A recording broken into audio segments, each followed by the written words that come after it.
It was good. I mean, we crushed our cash. We didn't do anything with the Millie. Got destroyed by that. I had that Lowry bet out there, which kind of never worked out. I had him 100 to 1. Oh, really?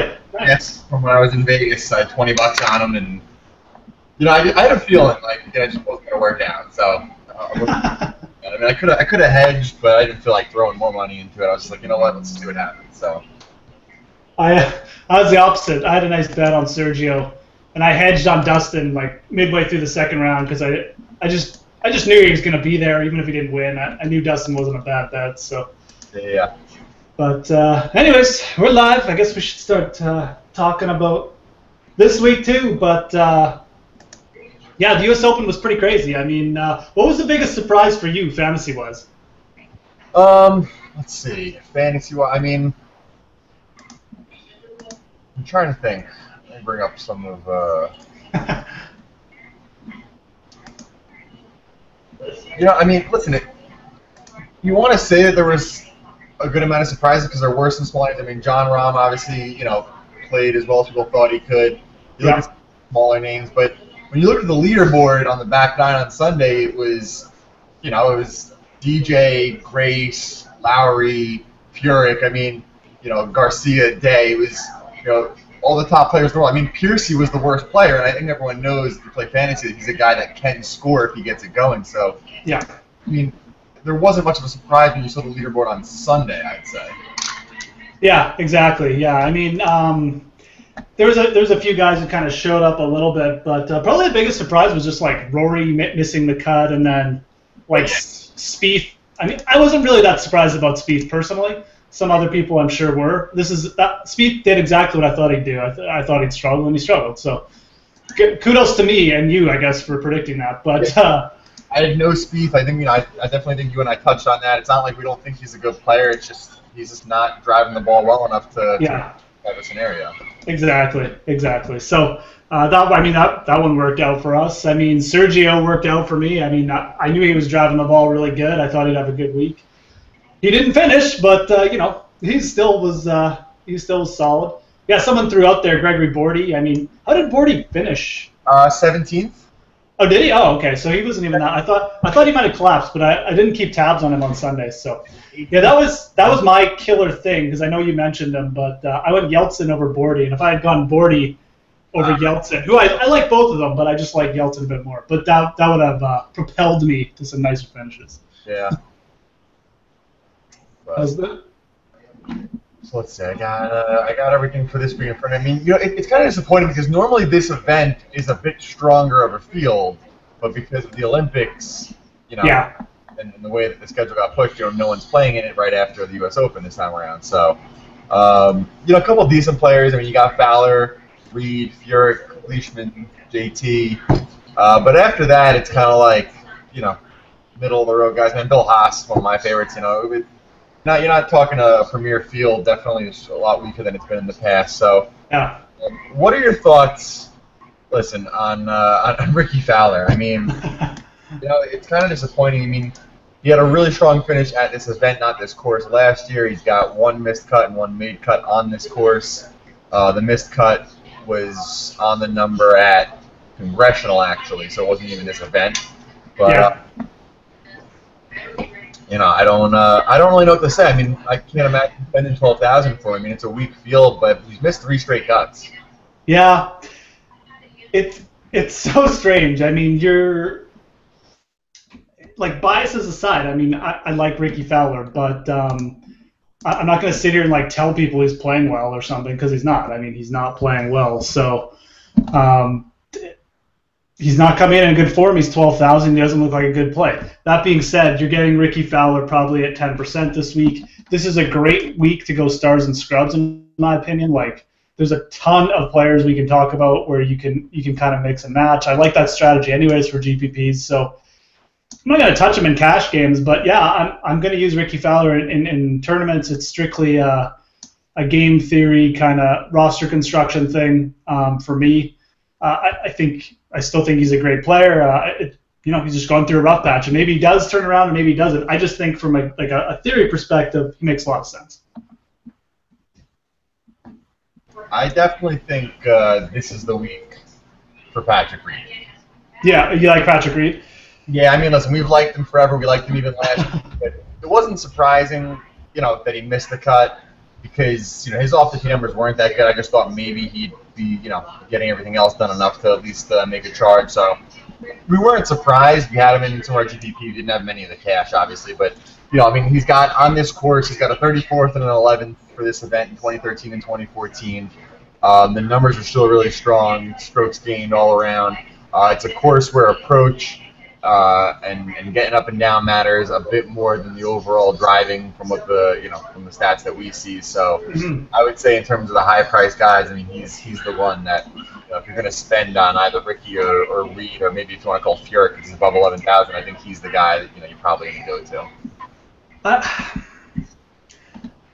I don't know about Reed, man. Like I look at the stats and I mean they're not bad. I agree. Like it just looks like he needs to get his putter going, but I think if I'm going to pay up, I'd still rather pay for Fowler. I know how stupid that sounds, but it really just comes down to the ownership thing. I think everyone's going to congregate to Reed because Fowler is just in this funk.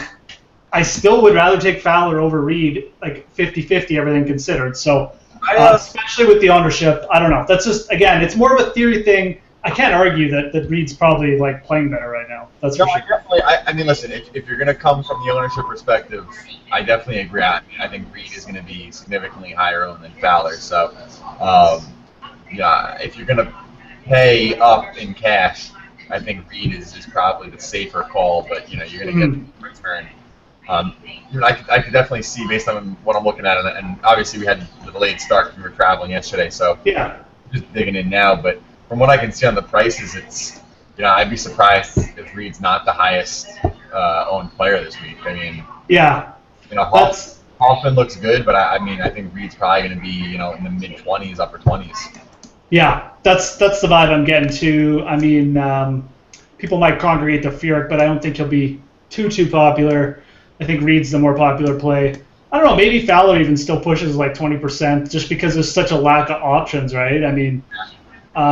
That could happen, but yeah, I'd anticipate Reed being the definite popular pick. I haven't still seen like what a bunch of people are recommending and stuff because it's a bit of a slower week with the U.S. Open. But yeah, I mean Reed, like strokes gained tee to green, he looks good. Off the tee, he's okay. Doesn't hit a ton of greens in regulation. Yeah, it's one of those things. I know when he played well here, I think it was back in 2014. He was in pretty good form, but. I don't know. It'll be interesting to see what happens this week between those two guys because it'll be pivotal. Which way you go, especially if one of these guys ends up really sucking. So that'll be interesting. Yeah, let's see. I haven't opened up the chat yet. So let me see what we got there. I have it open, but I don't.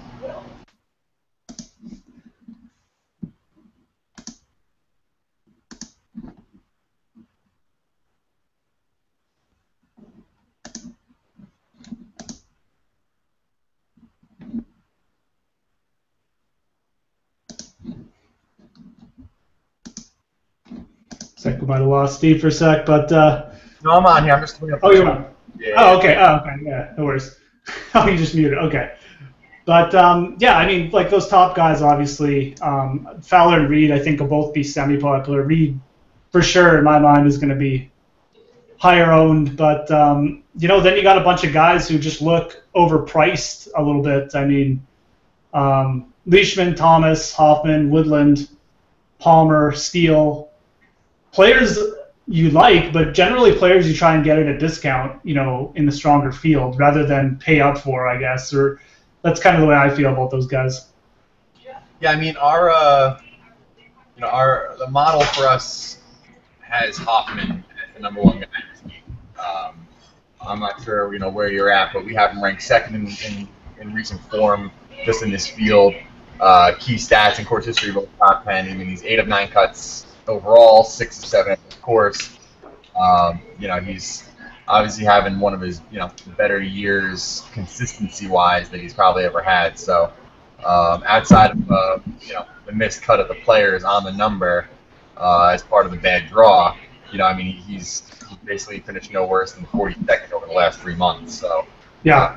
I think in a weak field and a place that he's had success, I think he's someone to key in on. I mean, he's got he finished in third in 2014, 28th in 2013, 22nd in 2012, 45th at the U.S. Open here. So he's played well at this course. He's playing well. I think above 10,000, he's probably, if you want to use the term safe, which is always the most dangerous word to use in what we do, I would say he looks like the safest option numbers-wise. Yeah. Yeah, and I mean, with his recent form, I'm not shocked he's popping up for you guys for sure. I've never been like a huge Charlie Hoffman fan myself, but he is playing really well right now. So I kind of agree with that word safe that you kind of threw out there. Woodland's been in good form. I know he missed the cut at the FedEx, but he had played a lot of golf. He played the U.S. Open qualifier. I wasn't actually shocked to hear him or to see him struggle that week. So I don't hate getting back on Gary Woodland, especially for tournaments. I'd probably prefer him over Hoffman. Hoffman for cash, definitely safer play. Going down, I think Brandon Steele's another guy you could kind of start your cash games with this week. I don't know how he's checking out for you guys, but he makes a ton of sense to me on this course. It's Steele? Yeah, Steele, yeah. Listen, he's his worst start here was in 2012, and he's got back-to-back top 20. He's finished 5th in 2014 on this course. He's in our second class, which is 13th in overall ranking, so obviously really strong. I mean, he's 5th in our course history, 19th in our recent form. The price, because of the field, it doesn't look really good to us because our points gained against price number is 15 below, so he's not averaging enough points to merit the price, but that's what we always see when it comes to fields like this. So yeah, exactly. Definitely a guy I think you'll probably get some strong value from if you're playing in GPP because of the price. Yeah, definitely. No, and like I said, I think he, like other top guys, I'd really probably feel most comfortable with him starting a cash lineup. You could obviously then pick and choose if you want to go with another guy, but I like Steele this week for sure. The guy I'm really focusing on this week, the guy I kind of wrote up already, is Byung-Hun An. Played great at the Memorial, played pretty damn solid last week too. Really no blow-up rounds. He's putting well. It's kind of interesting. He was like T4 in putting last week. I think he ranked really highly in strokes gained putting at the Memorial too. His tee to green game we know is good. He can hit it far. If the putter keeps up and he has a good week driving, I mean, I think he can win this event. I mean, I just look at this field. None of the guys above him inspire me. I mean, I'm kind of expecting him to swoop in here and have a really good week personally. So I love An for tournaments this week. Just in this field, price, nothing. I just think that he's just as good as anyone else above him. So. Yeah, I mean, 23rd last week, 11th at the Memorial.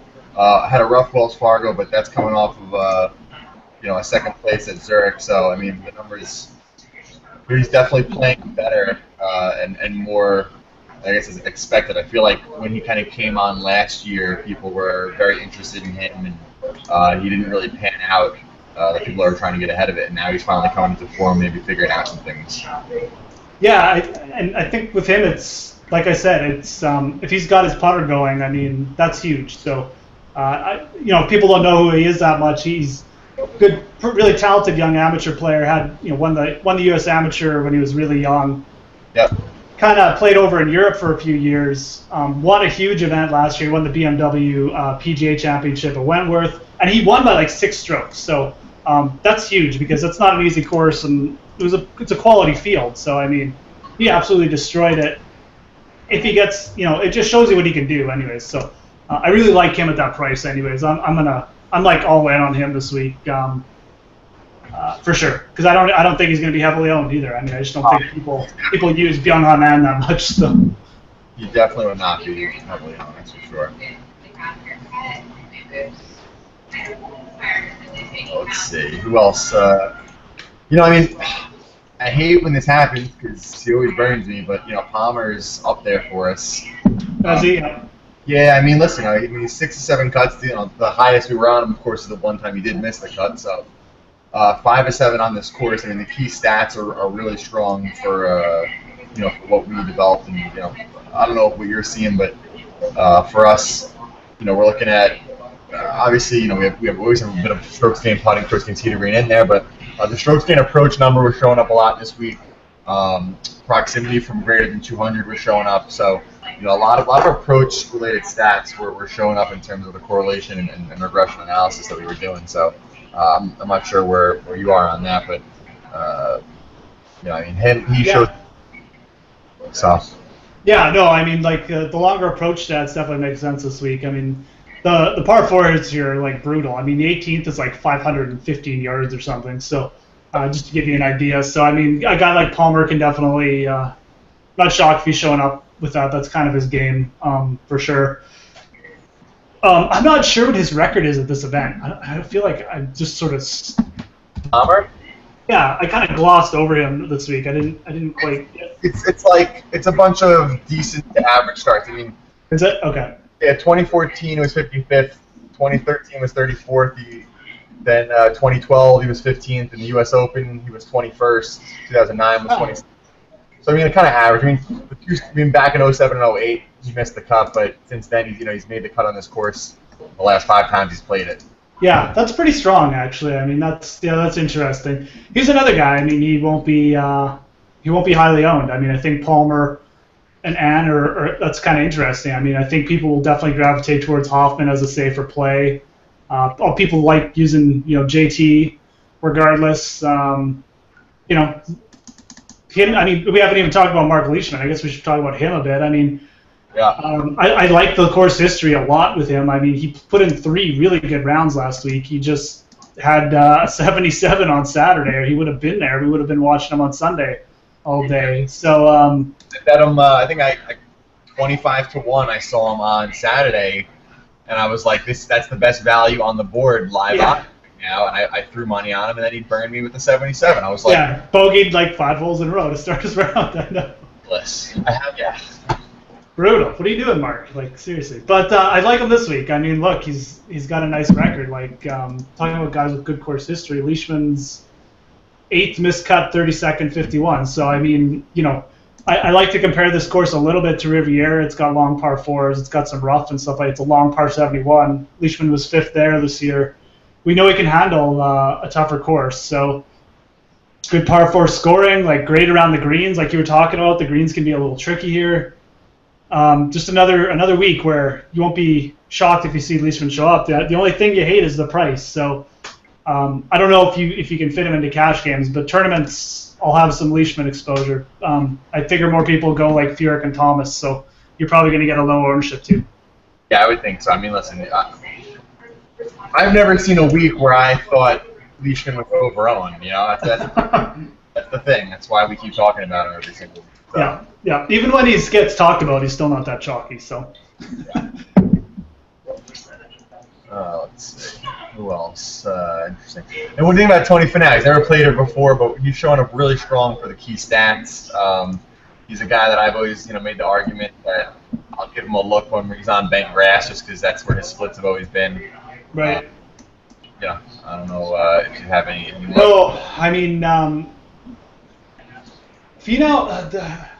I really like Sung Yeo No this week too. That's the only reason why I might not have much Finau exposure. But like if Sung Yeo No wasn't in this tournament, I'd probably be all over Finau this week. Actually, I like Jason Kokrak at that range too. So there's 3 guys right there. But Finau makes a ton of sense. I mean, he's big off the tee. He's good from those like key stat ranges, like you said. The bent grass, it's generally been in his favor. I think there was even something else about him I liked this week that I can't remember. But I mean, he finished well at the Memorial too. I think that was it. So I mean, again, another tricky, tough course. I mean, this guy can handle a course like this. He's in pretty good form. I know he missed the cut last week, but he's rested. So I like it this week. I mean, again, just a talented guy in this field. I mean, he could easily be the same price as Brandon Steele, and I wouldn't really blink an eye. So you're getting a discount on him too. He looks like good value. And just to give you an idea, as I look through the rankings that we have, I always talk about that unbiased approach with the model. Ricky Fowler comes out ranked 35th. I mean, listen, I know in my mind that he's higher than that, but like I said, I like to use just the data approach and see where he comes down. So that's always interesting to me. So He's 35th just in your model? yeah. Yeah. I mean, it's part of that's probably price dependent, eh? Just because of his price, or? A little bit, but it's mostly recent form. Recent form, yeah. The key stats. Yeah. I mean, I'm not shocked to hear it. I'm not. It's the guy's like not playing good golf. I mean, it's not just like one thing. It's like he was complaining about his putter coming in, but he's not hitting fairways. He's like muffing chips like a donkey. Like he's not doing anything well right now. So hey, look, he can turn around anytime. But it's not just like he's struggling with one part of his game. It's kind of everything right now. He just mentally looks kind of out of it. So. I don't know. It's very strange, but like I said, for me, Fowler's pure GPP. I just like him from the game theory side of it, but other than that, I'm not going to talk him up or anything because it's just a pure game theory idea for me. So a couple questions here. Yeah, I was just looking through that. I mean, Lovemark, I definitely like Lovemark. Yeah. He played one event here, average finish, but listen, he's still young. Playing really well this year. Like the question mentioned, weak field. I think this is a spot he can do well. I mean, what was the event he was in the playoff? It was it was another weaker field. I mean, he's been able right now. And he's having his breakout year for a young player. So I can definitely get behind him in that range. Yeah, exactly. I mean, he's big off the tee too. I mean, the length is only going to help him here. He's just a solid driver of the golf ball, and I mean, really, like his around the green stats, I don't think are a lot bad either. Like he putts a lot better than people realize. That's kind of why he's been in contention a couple times this year. So I like him this week. I mean, 8,200. Another guy like he could be $9,000 in this field, and I wouldn't really blink an eye. But he's he hasn't top 10 in a while, so he's 8,200. I love it. I love Lovemark. I think he's good value. I'll take him over Howell and Summerhays for sure. I like Summerhays when he was like 6,200 last week. I hate him at 8,100 this week. I really like Jason Kokrak this week too, though. Great U.S. Open for him. The length is going to help him. The thing about Kokrak too is rough proximity. I think is something you can kind of look at this week. The rough's generally a little thicker here. If you miss the fairway, which he might, he's going to be able to get it out a little better. Played well again at Riviera, another tough par 71. So I like a lot of things about Jason Kokrak this week too. Yeah, let me see if he shows up. Obviously, made the cut last week, made a push, and then kind of died out. Let's see. I mean, have him 25th ranked overall, all in. Had a really strong, finish here last. What year was it? 2014 or 13, maybe. I can't remember. Yeah. Like T3 one year, wasn't he? Yeah, he finished third in 2013. Yeah, so 98 DraftKings points that year. So obviously, had success. I mean, it seems like he's in form. The key stats, we have him ranked 8th. So all the numbers that are adding up for us, I can definitely get behind him at that price. Yeah. Yeah, and I mean, it kind of reminds me of Lovemark. Just a bigger guy is going to be able to handle the rough, the longer approaches, and he can putt. I mean, when he's on, his putter's on, he can sink some putts. So he's streaky. I'd probably trust Lovemark over him in cash games, or even Sungyeol Mo over him in cash games. But tons of upside for GPPs for sure. Are you guys on Sungyeol Mo? Is he showing up? He's been in good recent form. Like his stats at the FedEx were great. I mean, overall we have him ranked 31st, so not terrible. But at 8,400, listen, like he's got some course history. He's played her 4 times, made the cut 3 times. He's playing well, as of late for the most part. I mean, in that range, there's only a couple guys that I would say statistically look stronger than him. Price range, so I can definitely see why you're feeling that. And listen, there's no chance he's owned more than like 5%. You know, yeah. crush the ownership when it comes to Sung Yul No. So Yeah, this with the price, and I mean his only problem seems to be getting off the tee. So like he's been ranking highly in strokes gained putting last few tournaments. His short game's been really good this year. Approach game has been really good this year, like recently too. He has a good week with the driver. Just another guy. Like I won't be shocked if he wins. I mean, I really won't be. He's trending well. So. I like this range a lot. I like No, Kokrak, Lovemark, Finau you kind of brought up. There's a lot to like about this range. So that's kind of a range you can think about stacking with, with two 9K guys or something, and then go complete scrub or whatever. I don't know. But some good cash game plays there too, I think. Yeah, and just to follow up on that question in there, Hadwin, I was going to mention he is the highest ranked player under 8,000 for us. So. Yeah. The idea,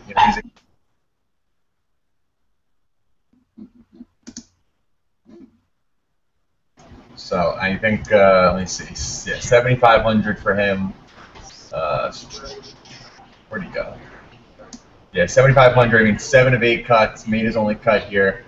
The value definitely seems to be there. 15 key stat ranks for us. So yeah, I mean, listen, he's putting. He's putting lights out, so that's one of the things that did pop up a little more this week. I mean, obviously putting matters every week, so we always include it, but we gave it a little extra weight this week. I mean, I'm probably going to have a significant amount of Hadwin ownership. Yeah, I like it. I mean, I like seeing Chris Kirk up at 7,800. Like, I don't hate him, but have we ever hated Kirk? Yeah, exactly. just at that price in this field, it's just it's mind-boggling, right? So.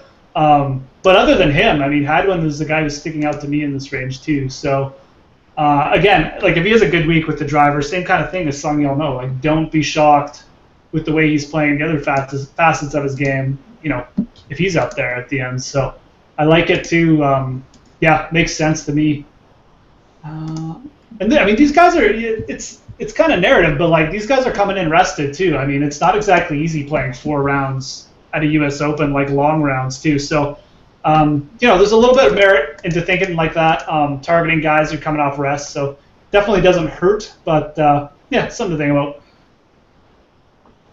Want to talk? I mean, listen, when you have a weak field like this, there's definitely guys low in price that probably have a better chance of popping up than they would in, say, a stronger field. So. One like super scrub, under 7, even under 6,000 that has popped up. I'm about to filter it all out to show that. So. Yeah, exactly. We'll get down to those lower guys in a sec too, because there's some good targets down there this week. This is just the field's so weak and it's smaller, so definitely some price you can take advantage of. I look at a guy like Tim Wilkinson who, made the cut at the Open, which was strong for his price, and he's been playing extremely well. I'm surprised that his price is that low. I mean, he's 4th for us in points gained against price, meaning he's showing up as one of the best values in the field overall. Yeah. I mean, I was kind of surprised to see his price too. I thought it'd be like 7K in this field. So, the only thing I worry really with it all Wilkinson is, like I said, he's played a lot of golf. He had to qualify. He played the FedEx. Yeah. Then he played the U.S. Open. So is he running out of gas? I don't know. But if you want to factor that in, I guess that's a negative on him. But price-wise, makes a lot of sense. Sun Kang played really well last week. Kind of interesting. Top 20 at the Open. I don't think anyone expected that. So. He's only 6K. Like, he didn't see a price jump either. Yeah. I think he's interesting. I don't hate Ricky Barnes this week. The course history is really good. I like the way Barnes usually plays these courses well. These U.S. Open setups. He's played well, like Bethpage Black and stuff like that. So I don't hate that either. I mean, but there's definitely some guys down here we can talk about for sure. We also have Chris Stroud up there. Chris Stroud. Is he going to finish the tournament, though? That's the question, right? I mean, that's the thing. When I put up our kind of overview of players, it talks about, I got him as 6 of 6 cuts over the last 12 weeks, but that doesn't show the withdrawals and the DQs, you know? Yeah, exactly, yeah. Finishes, he makes the cut. That's what I found. Yeah, if he makes the cut, he's like top 20, but if he withdraws, he gets 0. So, no, but yeah, I mean, I know you guys like Chris Stroud. I haven't used him this year just because, I don't know, week to week, he's like a mystery man to me. I mean, it's like, yeah. I look at a tournament, I expect him to play well, and he like withdraws. Then he's like all of a sudden like pops up at the Wells Fargo or something, and then it's like, I don't know. So that's the thing. I mean, listen, Bobby and I focused a lot more on cash, as we said over the past 2 weeks. I mean, he's definitely not a guy that's going to be on like all of our cash cores. He's just We'll throw him in there for a couple GP. In the weaker field, I mean, again, he's a guy who pops up for a top 20 here sometimes, so it makes sense, right? Yeah, for sure.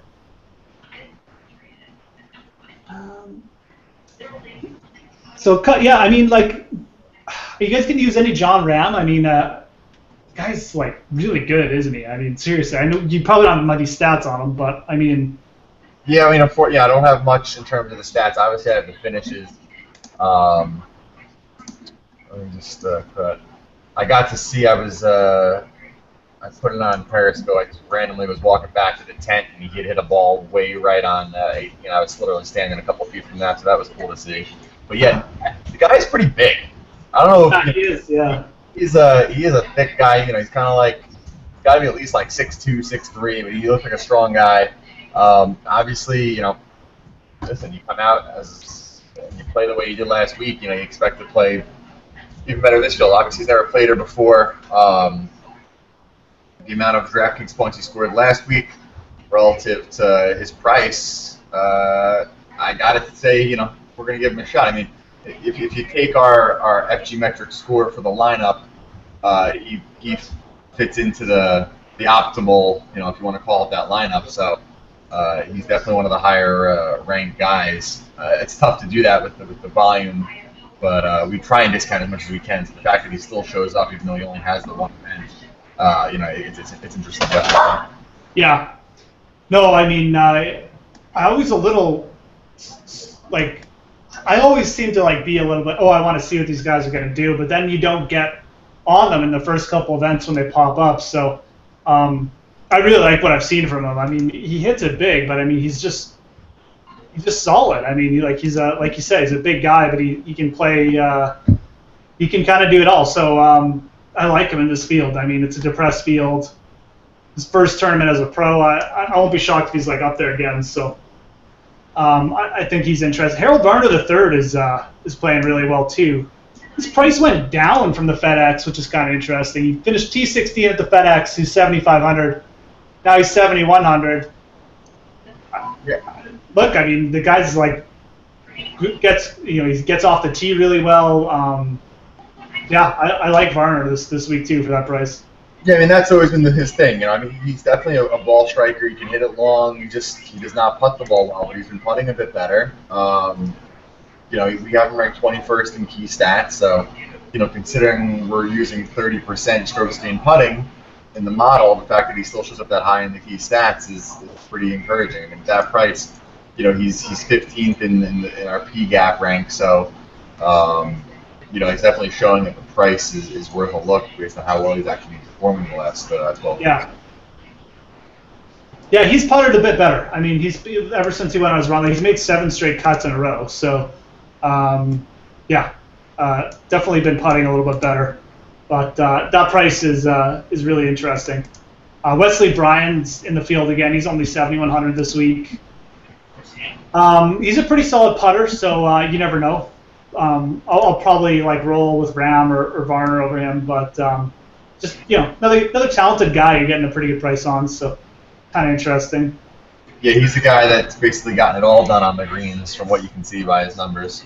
Yeah, like on the web. Yeah, exactly. So they hear he's a good putter. He's got nice putting stats over in Europe, anyways. I'm not sure how he handles the bent grass or anything, but kind of interesting. Burned a lot of people last week, I think. Yeah, of course. I didn't have any of them, but. Let's see. Who else we got that's kind of juicy?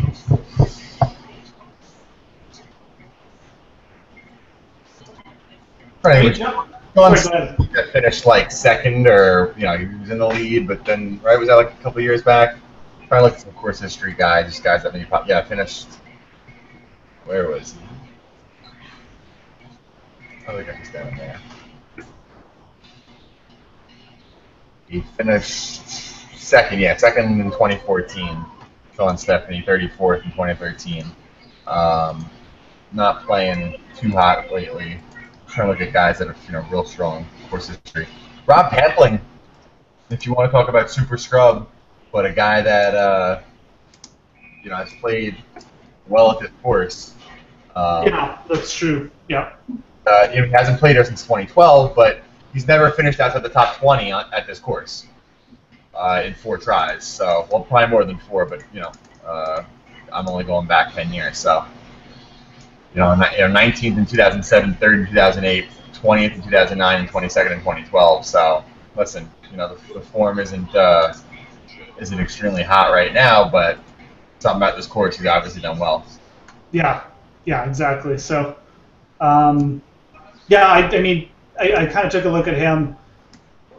I like Nick Taylor at that price. Again, I'm pretty sure he had good rough proximity stats. Gets off the tee pretty well. He handled the North. Yeah, he did well at the Northern Trust Open. So I don't know. He's been pretty consistent this year. He's like 2 of those last 4 cuts, but he's made 13 and 19 on the year. So at 5,500, like in this field, I'm kind of looking at him and I'm like, probably a little bit cheaper than he should be, but. So I don't mind Nick Taylor at 5,500. I think if you're going like down that far, he's interesting. We kind of mentioned Rob Oppenheim in the chat. He had a really good week last week. Like he didn't make like any big scores. He just was like few bogeys, like only a few birdies, but like only 1 double bogey on the week. He gets out of the rough really well too. I was looking at his rough proximity stats. So maybe not great off the tee, but approaches is better. And approaches from the rough, he's really good. So I'm going to be using me some Rob Oppenheim in my stars and scrubs this week. Let's see. Webb Simpson, obviously a bit disappointing last week if you gave him a flyer. Price jumps up, I think $1,700, so you do it that way if you want. And he's showing up overall in the model because he has played pretty well, and then got really strong course history, but I'm not sure I'm ready to trust him yet. Now, I hate the recency bias because I actually decided to go with him, and I haven't been doing that. The last week he kind of hurt me, but it's. I almost just cross Webb Simpson off every week because it's like I swear to God, every time I'm like, oh, this should work out for Webb Simpson. It doesn't work out. So. Yep. That's obviously biased, but I don't know. Yeah, I'm sure he'll have a good week because I'll have none of them. But I'm fine laying off Webb Simpson myself. I don't know. Maybe the guy will figure out how to putt again, but I don't think he has yet. So. Anything interesting about Luke List? That was one of the questions in the chat. I mean, I'm trying to dig up something I like about him, but the numbers don't look too solid for him. I mean, I'm looking at a lot of his R data, and what I'm seeing is that his R data stats, basically the number relative to the field, is worse than a lot of his stats against the tour. So, we generally try and identify people that the R data is better than the tour because it's kind of something that people aren't noticing. If you look at PGAtour.com and you see someone's ranked, 10th on tour in something, but it's only because it's a raw number that's not taking into account the fields they're playing against. They might actually be ranked 50th when it comes to that relative score, and right. That. So when I'm looking at Luke List, which was a question in the chat, he's kind of showing the opposite. I mean, I look at just say his par 4 scoring. He's ranked 67th on tour, but the R data has him ranked 99th. Bogey or worse, 143rd on tour, which is actually not terrible because it's actually taking everyone ever on tour this year, so it's like 500 people. But his R data rank is 212. So anytime that number is actually worse than their real rank, I kind of gives me pause. But right. I don't really see much else to like about him. I mean, we liked him about a month or two ago. He was popping up a little, but he hasn't shown much over the last 12 weeks or so. Yeah, he, yeah. I was kind of looking at him this week too, but it's kind of that thing. Like he was paying off for people earlier in the year, but the putting's gone. He's maybe not hitting it as well, and yeah, it's just not there right now. So and like you said, I mean, if his relative stats aren't good either, then you can't even give him that bump. So what about Martin Laird? Like is he popping up in any stats like that for you? Because I mean, he's got some decent results at similar courses. Obviously, 3 missed cuts, but he's a guy like fit-wise should fit this course because he can get off the tee well, and when he does, he can set up the rest of his game. So I don't know. I mean, 5,900, that'd be a guy I wouldn't hate taking a chance on this week. Definitely good enough to pop up here.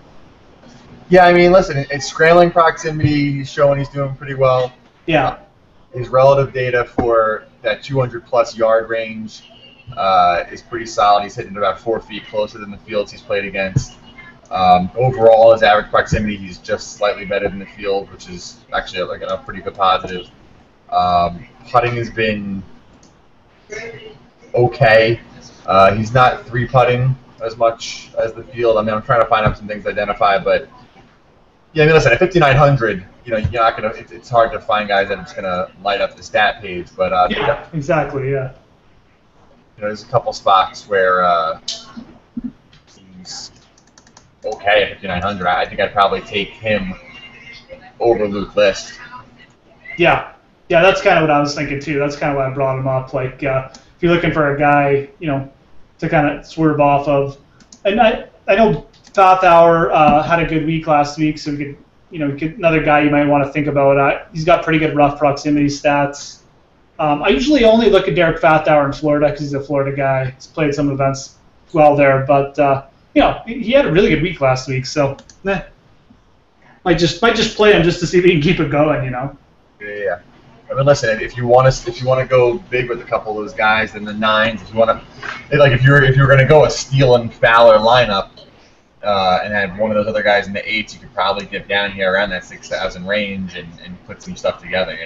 Yeah, I mean, I'm all about that this week. I think in these smaller events too, you have a better chance of getting guys through the cut. The field's weaker. They're coming off a U.S. Open too, so maybe some of these top guys just say, screw it, I'm going home, or I just don't really care this week. This is a week where I really like that strategy. So dip down as far as you can, in my opinion, and just go with the guys you think are going to show up this week. So obviously it's easier said than done, but I like from a roster construction, anyways. I'll tell you one thing. Young Hanan is definitely looking strong in a lot of the relative data. I mean, he's ranked first in the field in average birdie or better. I mean, he's averaging 5.9% more birdies in the field he's played against. You look at his par 4 scoring. The raw rank, we have him at 184th, but against the fields he's played against, he's actually 126th, which, again, it doesn't sound like it's great, but it's a pretty big gap. It can be misleading. I mean, when you see like those huge gaps, that's what's interesting. In the positive. Same for bogey or worse. He's ranked 180th on tour in the raw rank for bogey or worse, but he's actually 102nd on tour for our data, which puts him 38th in the field in that category. So it doesn't sound like it's exciting, but when you have that be the case for a lot of stats, then it works. It's not like it's just one stat we're talking here.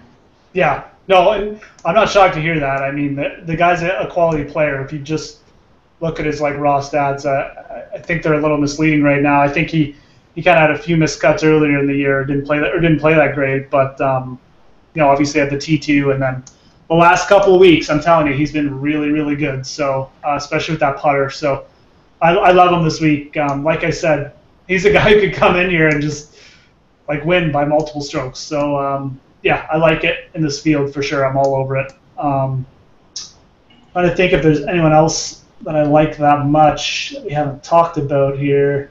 I got one. And he's, he actually shows up in our first class. Obviously, coming up a really strong finish at the Open. We have him ranked first in recent form in the field, and that's Daniel Summerhays. Really? Yeah. Interesting. I like Summerhays. I mean, I do. I just, like I said, like the price to me is like, ugh. At 8,100, if you look at his P gap, he's actually been averaging over the last 7 events 9.12 points more than the average person at 8,100. So yeah, that's a lot. Yeah, I mean, I ranked 7th in the field in that category. He's made 7 straight cuts. 2 of 3 on this course. Listen, 8,100 for Summerhays sounds like a lot. I mean, I think he got up to this price point earlier in the year when he was playing really well, and then he fell off, and now it's like he's come back. Not only is he making cuts, but he's finishing fairly strong. If you look at the event by event, he's got the 8th last week, and then he's got a long string of nothing worse than 51st over the last 3 months. Yeah. I had Summerhays pegged as a guy who was going to win this year early in the season, and like you said, he got off to a good start, and he kind of drifted off, and then he just kind of did like his like T38 every week, or like a couple top 20s, and then he popped up last week. I mean, I kind of saw him at 60. I actually used him a bit last week. I just didn't go crazy with him because I wasn't quite sure. Like I thought he had the game to do well on Oakmont, but I wasn't quite sure. And I mean, he definitely proved me wrong, even though I used him. I should have gone all in on him, but yeah, it's another course where I can see it. Like I really can. It's just, oh my God, that price. Like I wish he was 7,100. I'd be so much over all in on Daniel Summerhays. But yeah, I mean, maybe as a cash game play, playing so well, I definitely get it for sure. Yeah, that's interesting. He's popping up that well, but I'm not really shocked. Like I'm looking at his results. He's made like 8 cuts in a row now or something. That's crazy. So yeah, good player, man. Like seriously, he's a good all-around player. Like I know he can putt really well, but it's like good from the sand and stuff too. So yeah. Yeah. Yeah, and he should be low owned. That's another thing. Like the last thing on him, but like I don't think anyone will play him. But like even coming off a big finish, no one's gonna be like, oh, Daniel Summerhays, I gotta play him at 8,100. So yeah, tournaments, I'm on that for sure. I like it. Yeah, I mean Garrigus, another guy. I mean he's at that price point. He's made 7 of 7 cuts on this course, 4 of 5 as of late. I mean his average ownership over the last 12 weeks is 1.81%. A guy that's shown up really strong in course history. That's a pretty. If you get him at that point, I mean. Yeah. Garrigus is. Oh man, like I know I talked about him that one week where he was like 6th, but he's kind of kept it going. He's all about tee to green because his putting sucks. He sucks. He's like brutal. So, but when he's on tee to green, he's really on. Like he's T3. He T3'd at the U.S. Open here. So I mean, and he was 4th at this course. The year after. So obviously likes the layout. Good form. I don't know. I just I'm not going to pay up 8,000 for Robert Garrigus. I definitely take Summerhays. I'd probably take Streelman over him. Someone asked about Streelman. The only thing I don't like about Streelman is he tends to be a little streaky, but tee to green he's been really good the last 2 weeks, so I don't hate it. But I'm starting to like that Summerhays play a little more, so I'd probably take him over both those guys. Yeah, I think Summerhays will probably be a good chunk of, he'll be the one player this week that I'll use in both cash and GPP, I would think.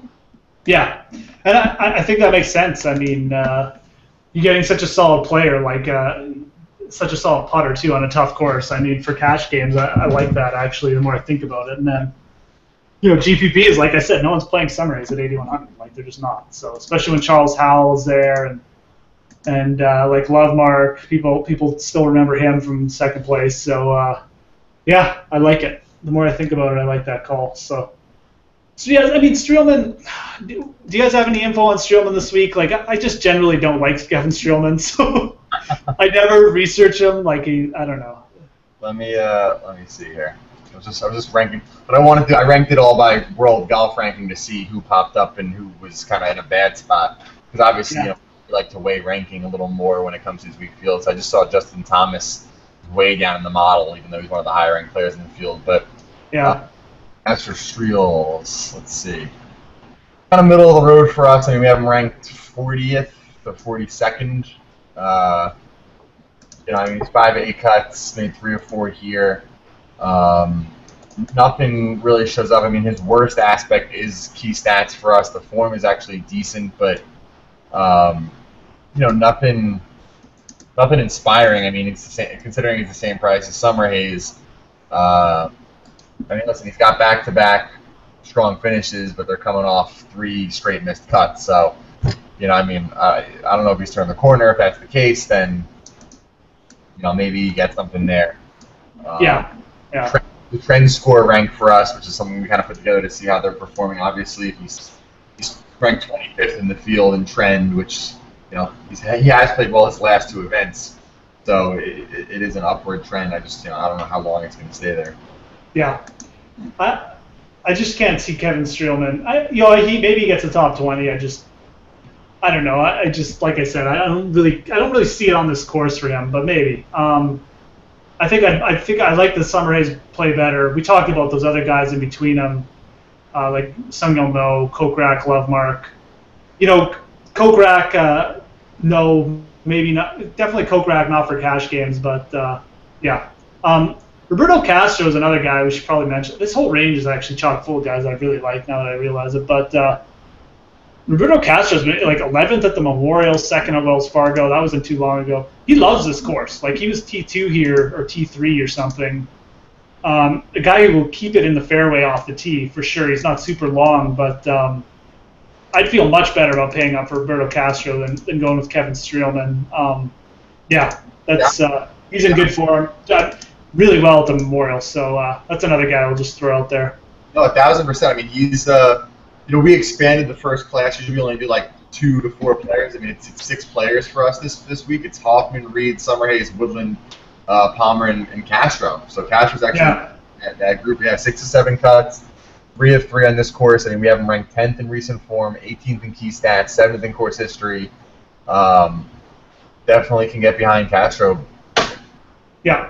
I mean, again, like, you could kind of laugh at his price, but this is a talent. Like, he's a talented player. He could easily have like 2 wins on tour right now. He's come close a lot of times. So that upside especially is there. So I like that. Got at least 1 playoff loss, right? Maybe 2. I think he's got 2, and I know he's got like a couple other like top 5s for sure. Like, I know he came really close here. He's come close at Wells Fargo twice. Yeah. And there was another tournament he was really close at too. So, and he was like T4 earlier this year, like a crappy event like the Sanderson Farms or something. So, yeah, definitely a guy who's can go out there and shoot some low rounds and get himself in it. So, I would much rather pay up for Castro than Streelman, I guess, is the long answer to this, or Garrigus this week, I think. Although Garrigus, man, like he does do well at this course. So. How about a guy that I feel like you and I have talked about a few times. I like the price and the course history on John Senden. Yeah, what is the price on Senden? I forget. Yeah, 7,200. So I mean, kind of a Roberto Castro type of guy too. Like, he'll keep it in the fairway. Played well at the Memorial. So yeah, I mean, I like that too. I really like the price actually. Now that I look at it, 7,200. Yeah, I mean, like strong Wells Fargo, strong Memorial, weak Dean DeLuca. Yeah, I think he might have screwed some people there. He might have screwed me there. I can't even remember if I played him there or not. But no, I like it. I like John Senden. I recognize him as a guy like a poor man's Luke Donald in terms of horse for course. I feel like he's a guy that gets you more value at the courses he's had success at. Yeah, that makes sense. I mean, just a solid ball striker for sure. He'll I mean, this course, it's either you're going to keep it in the fairway, hit a lot of greens, and just like be tidy around the greens, or you're going to bomb it and be able to hit it out of the rough, and you're going to be able to scramble. Sendon definitely fits the mold of the guys who can just like keep it in the fairway at this course. So, yeah, no, I could get on that play for sure. Probably a better cash game play than some of those guys, but yeah. Let's see. One question there. So, Lovemark or Kokrak, if you had to just pick one for GPP, I think you stated Kokrak earlier. I think I'd go Kokrak. Yeah.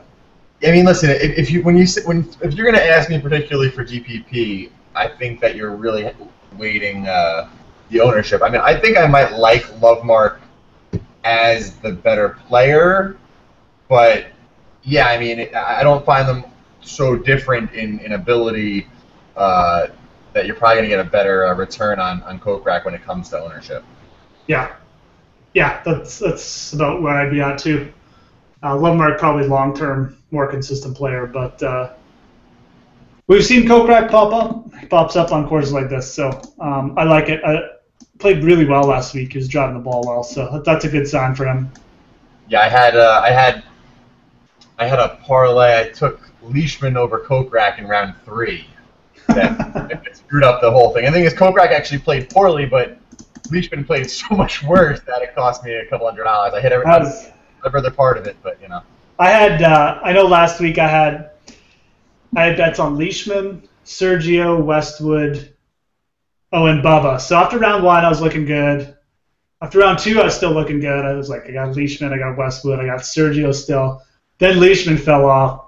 Then Westwood was out of it, so I was hanging on for life. I got some top 6 money with Sergio, but yeah, Leishman let me down, man. I really thought he was gonna stay in until the end, but maybe this week with the Leishman. I feel like Leishman always gives you what you want in the big events, and then when you expect him to come into these crappy events is when he lets you down. Yeah, like he'll be like top 5 at the British Open, but he'll be like T50 for the next 3 tournaments for sure. That's probably what'll happen. So, whatever. Oh, I'll just keep playing them. Oh. I don't know. Anything else? Anyone else we have yet to mention? I mean, listen. I feel like this. Obviously, Bill Haas has had some success at this course. I don't know that he's been playing extremely well as of late to warrant the price right now. I mean, we got him. He's the last person in our second class just because he is one of the top players in the world ranking for this field and a strong course history. But he's making cuts, but it's not like he's finishing really strong in a lot of these events. Trying to see who else. I mean, the highest ranked guy we have that's really a scrub, just in terms of the straight model, is Michael Kim. Okay, yeah, that makes sense. They're going to make cuts, no course history, but listen, you give me 5,800 guy that makes the cut, like I'll put him in every week. I don't care if he finishes 30th or 40th. Like 5,800, get me those four rounds worth of points. Yeah, no, absolutely. I mean, yeah, it's just make the cut and hopefully make a few birdies on the weekend and you pay off. So that's the whole idea. But yeah, I must have missed Michael Kim there because, yeah, that's definitely makes a lot of sense. I know I talked about Fathauer, but yeah, Michael Kim's been bringing it all year. So 5,800 definitely got to throw him in the mix for stars and scrubs too. I think it's a great week for that. Anyways, to pick out some guys down there and really stack some of these guys we've been talking about because they're not all going to pay off, but I think there's some big weeks for some of these guys for sure. So yeah, I'm all about stacking this week for sure. I think that's all I got for this week. I mean, and there's definitely some things I feel like we identified, some strong values. Just not as much to be excited about. It's the kind of same thing as, right after the Masters, just kind of like, yeah, good players. Yeah, it's a good course, and that's exciting, but it's just kind of like a hangover. Yeah, the good thing is, I mean, we got this event, we got the Bridgestone, which is a WGC, so it'll be a good field. It's kind of interesting. Then we got like the Greenbrier, which is whatever, and then I think it's the Open, isn't it? Yeah. You're gonna. It's a little different this year, but the schedule. And then the week after that, we have the Canadian Open. Yeah. Which sucks, but then you have the PGA Championship. So. Yeah. I mean. It's always. You love it. They stretch it out. You wait so long to get to the Masters, then you get a little bit of a wait to the U.S. Open, and then they just crush you with high-end events. Yeah. This year especially, it's like you said, like the Olympics are making everything condensed. But I don't know if DraftKings is going to have Olympic golf. I mean, I hope they do, but yeah, I don't know if there's any regulations on that or not. So, but if there is, that'll be awesome too. So, it's going to be a good summer, anyways. So. Yeah. But have a good week, guys. Like we always say. I mean, you can always hit us up on Twitter. I'm at the Fantasy Grind. Steve is at FG Metrics, and fantasymetrics.com. If you haven't checked out his site, I suggest you do because it's pretty awesome. And have a good week. We'll talk to you again next week. Take it easy, guys. Be well, Jeff.